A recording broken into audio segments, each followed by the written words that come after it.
Back when I was in high school, active shooter drills weren't as common as they are now, or as violent. You know what I'm talking about. Drills schools do to prepare for a potential shooter on campus. All we worried about were earthquakes and fire drills. Man, times have changed. There's even a school in Kentucky that goes so far as to pile up fake dead bodies along the halls and set off fake bombs. What? Is this the new normal for high school students? Students already have so much on their shoulders, from the pressures of homework to SATs and college. And on top of all that, they also have to worry about these active shooter drills and the possibility of an actual school shooting. And the drills are so common, it's all over the news. Gory makeup on victims, fire alarms, heavy smoke, deputies rushing in amid screams and confusion. It's intended to be as realistic as possible, with students covered in fake blood. Okay, so here's the deal.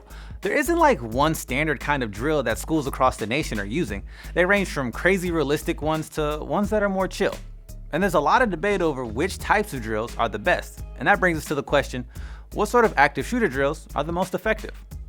Now, who would be qualified to report on this issue? A young group that experiences the same reality? That certain generation that shares these same fears, worry, and existential dread? Of course, Eric, Citlali, Francisco, Aaliyah, and Angel. The breathtaking students at Northview High School in Southern California. They're part of a national youth journalism program called PBS NewsHour Student Reporting Labs. They researched, wrote, and produced this episode of Above the Noise. Here they are doing their thing. But now for the serious stuff. Let's go back to Columbine in 1999. At the time, it was the deadliest shooting at a high school in US history. Since then, there have been numerous other horrific school shootings, including the one at Sandy Hook Elementary School in 2012 where 20 children died, and the one at Marjorie Stoneman Douglas High School in 2018 where 17 students were killed.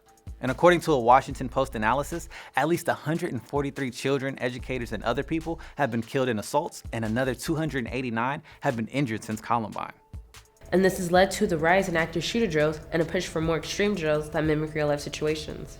Schools nationwide take a gamble on the types of drills they use. Some go for the more realistic style, which could include actors, cops firing fake rounds, and blood. Others are more relaxed, where teachers might lock their doors, turn off their lights, or have discussion on what to do if there's a shooter.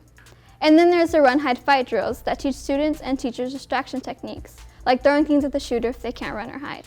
Some people think that extreme drills are the best at preparing students, while others think they're totally traumatizing. At our school, we have more lax drills. While I feel safe, I feel like there's a lot more we can do.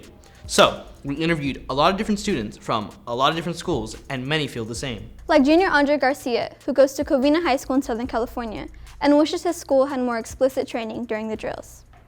Even though it might be scary, it's really necessary, and it might be a rare occasion, and it probably will never happen, but it's always good to be prepared, no matter what situation.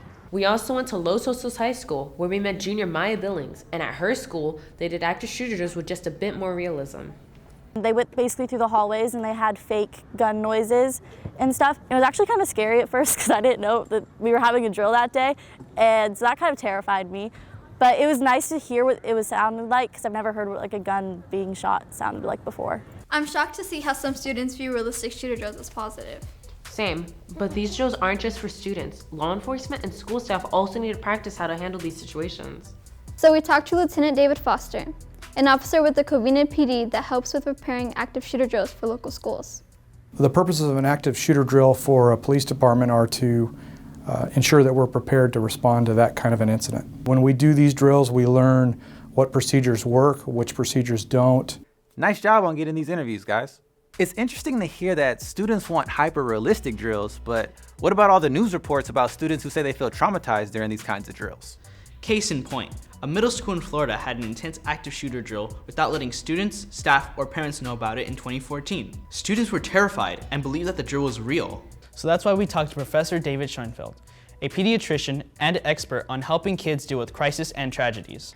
There have been some situations, unfortunately, where schools have actually used deception and have had people come into schools that have even been armed, such as first responders and others, so that the kids actually think there is an active shooter. And that's unnecessarily stressful, and we don't believe is ethical or appropriate. The National Association of School Psychologists and the National Association of School Resource Officers joined him in recommending a more straightforward approach that informs students about what will happen in drill instead of deceiving them. So you would start first with conversations and discussion and planning, and when possible, you'd want to include the students so you get their input, not only so that they understand what you're doing, but also because they have excellent ideas. Which is interesting, since none of the students we talked to said that they were involved in the planning. And now that I think about it, we aren't either. All right, now we want to hear from y'all.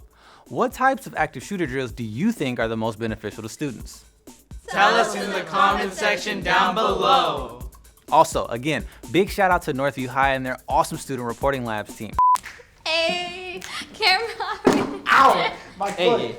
And remember to watch out for more episodes this season from PBS NewsHour Student Reporting Labs. If you're a middle or high school teacher, you can get your students talking about this topic on KQED Learn. Check it out right here. And if you're a student, you can teach your teacher something by showing them this video on KQED Learn as well. And as always, stay above the noise. I'm Myles Bess, and we'll see you next time. Peace out.